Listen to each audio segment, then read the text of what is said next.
जरा मुझे चंद्रमोहन जी बता दीजिए, उन्होंने कहा कि मंदिर में पथराव की खबरें नहीं आती है। मैं उस पर राज मिश्रा जी से जवाब लूंगी, लेकिन आप सियासीकरण जो वो बात कह रहे हैं, और ये बताइए कि जो वहां के गृह मंत्री हैं वो जब ये कहते हैं कि ये छोटी सी घटना है, तो आप बल दे रहे हैं उन लोगों को जो वहां पत्थर बरसाते हैं। देखिए, मंदिर के सामने पत्थर मारना और मस्जिद के सामने पत्थर मारना ऐसी घटना होती है, ये ऐसा कहा जा सकता था। लेकिन ये कैसे होता है कि मस्जिद के आगे आके पत्थर फेंक दिए जाते हैं? ये क्या है? ये वो अतिशयोक्ति है जिससे देश के अंदर और देश के धर्म के लोगों के अंदर एक अलगाववाद पैदा हो।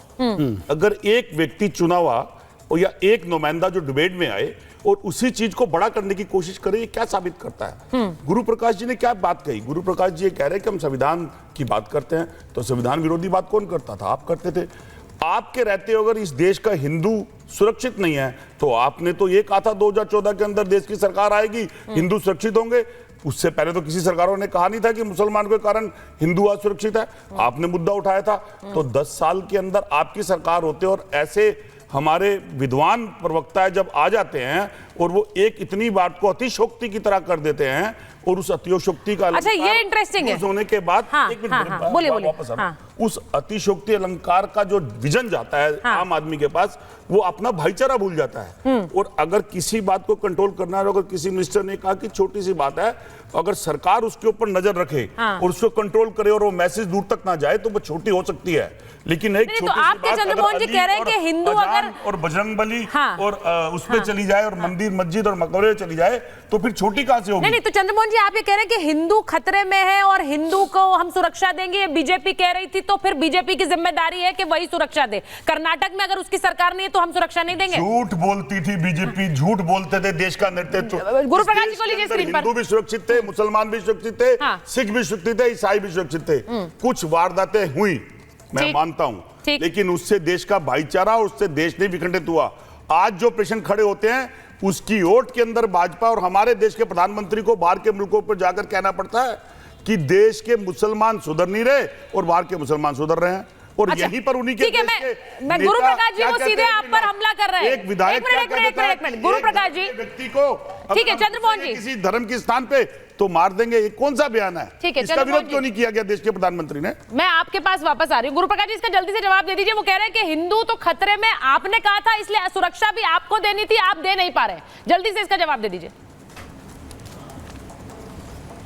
नहीं सुचारिता, जल्दी से क्या, मैं तो कहता हूं कि हिमाचल प्रदेश के एक मंत्री हैं कांग्रेस पार्टी के, अनिरुद्ध सिंह। मैं चाहता हूं कि हमारे जो कांग्रेस के सम्मानित प्रवक्ता आए हैं, अपने पार्टी के नेता अनिरुद्ध सिंह का बयान देख लें। विधानसभा के पाटिल पे उन्होंने क्या कहा है? आप उनसे सहमत है कि असहमत है? आप मुझे इतना बता दीजिए। जब उन्होंने शुद्ध रूप से कहा है कि कांग्रेस पार्टी तुष्टीकरण का शिकार बन चुकी है, आपकी पार्टी तुष्टीकरण का शिकार बन चुकी है, ऐसा आपके पार्टी के सीनियर लीडर, आपके पार्टी के सीनियर मंत्री हिमाचल प्रदेश विधानसभा के फ्लोर पे कह रहे हैं। अब उसको भी आप स्वीकार करने को तैयार नहीं है। सुचारिता, एक छोटी सी बात है, इस देश में तुष्टीकरण को स्थापित किसने किया है? पूर्व प्रधानमंत्री मनमोहन सिंह जब ऐसा कहते हैं कि देश के संसाधनों पर पहला मुसलमानों का है, ये तुष्टीकरण है कि नहीं, हाँ या ना? 1985 में सुप्रीम कोर्ट एक जजमेंट देती है जहां मुसलमान समाज की तलाकशुदा महिलाओं को मेंटेनेंस देने की बात होती है, लेकिन मौलवी मौलानाओं के दबाव में कांग्रेस पार्टी उस निर्णय को पलट कर देती है। तो ये तुष्टीकरण है कि नहीं है? तो जब आप तुष्टीकरण को ऐसे संस्थागत समर्थन देंगे, तो मुझे लगता है कि तब तो ऐसे उपद्रवी तत्व जो है,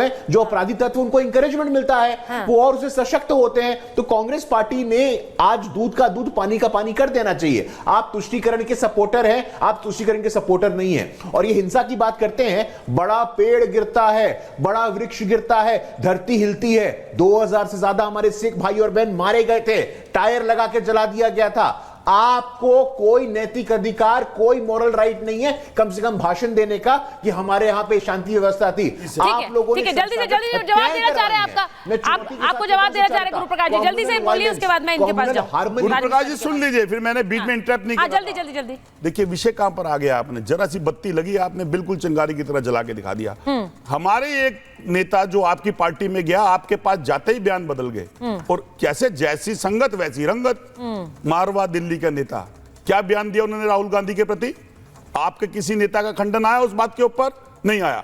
अब फिर वापस एक विषय प्रश्न खड़ा करता हूं कि देश की बनावट और सलावट 2014 से नहीं, 2014 से पहले बदली नहीं थी। ठीक है। तब देश की चर्चा और स्कूलों विद्यालयों में चर्चा होती थी कि इस देश के अंदर अजान, मंदिर, गुरुद्वारे की पहचान सुबह होती है, लेकिन आपने क्या कर दी, आपने लाइन और लकीर खींच दी, और उस लकीर को आप अच्छा, मिटाने के लिए आज हमला आप पर है कि आपने पहचान ही बदल दी है इस देश की। देश के प्रधानमंत्री मस्जिदों के अंदर चले जाते हैं बाहर के देशों में, ठीक है, क्यों नहीं आज यहाँ पर देश के मुसलमानों को भाईचारे की अपील करवाते।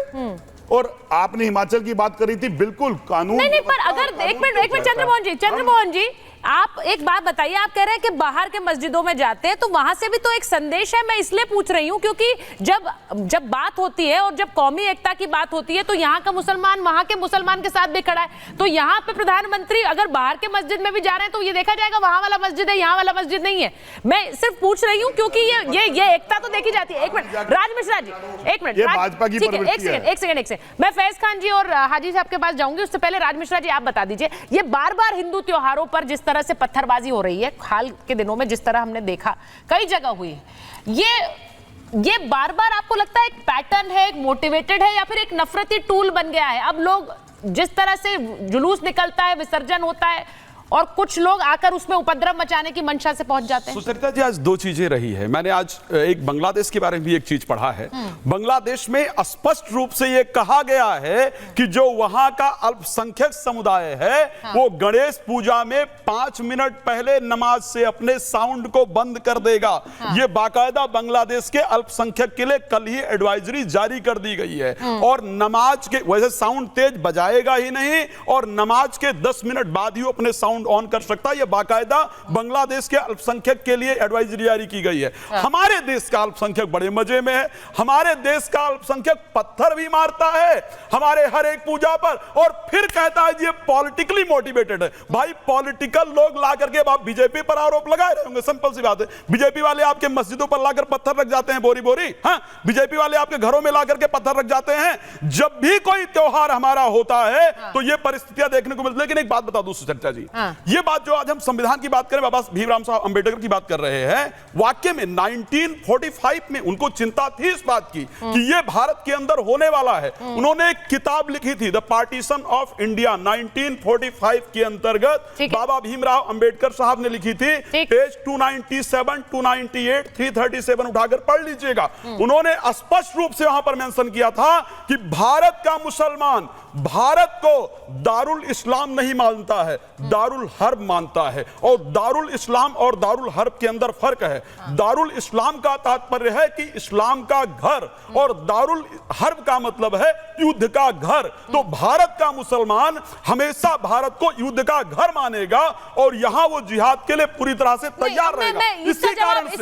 इसका जवाब मैं आपने जो इसी कारण से सुचरिता जी ये हो रहा है। लेकिन ये पेनफुल है, ये पेनफुल है।